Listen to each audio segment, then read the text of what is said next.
Singapura terperosok ke jurang resesi ekonomi untuk pertama kalinya sejak 2009 setelah laju perekonomiannya minus selama 2 kuartal berturut-turut. Kementerian Perdagangan dan Industri Singapura (MTI) mengumumkan data awal preliminari, pertumbuhan ekonomi Singapura anjlok 41,2% pada kuartal 2 2020 dibandingkan kuartal sebelumnya.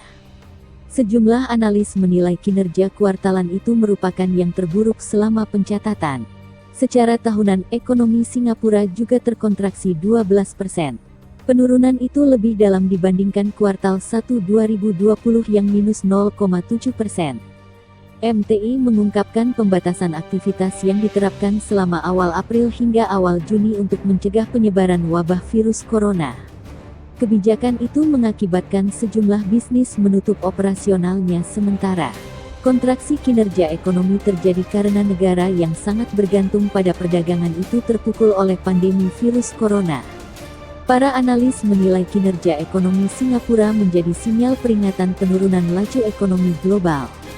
Ini merupakan data kuartalan terburuk selama 55 tahun sejarah Singapura, ujar ekonom CIMB Private Banking Song Seng Woon seperti dikutip dari AFP. Kendati demikian, Song tidak terkejut karena Singapura merupakan negara yang kecil yang sangat bergantung pada perdagangan barang dan jasa. Jika dirinci, sektor konstruksi mengalami pukulan terbesar dengan kontraksi sebesar 54,7% secara tahunan dan 95,6% secara kuartalan. Kemudian, sektor jasa turun 13,6% secara tahunan mengingat sektor jasa terkait pariwisata dan angkutan udara babak belur oleh pembatasan perjalanan. Sementara, sektor manufaktur masih mampu ekspansi 2,5% secara tahunan karena dorongan dari industri biomedis.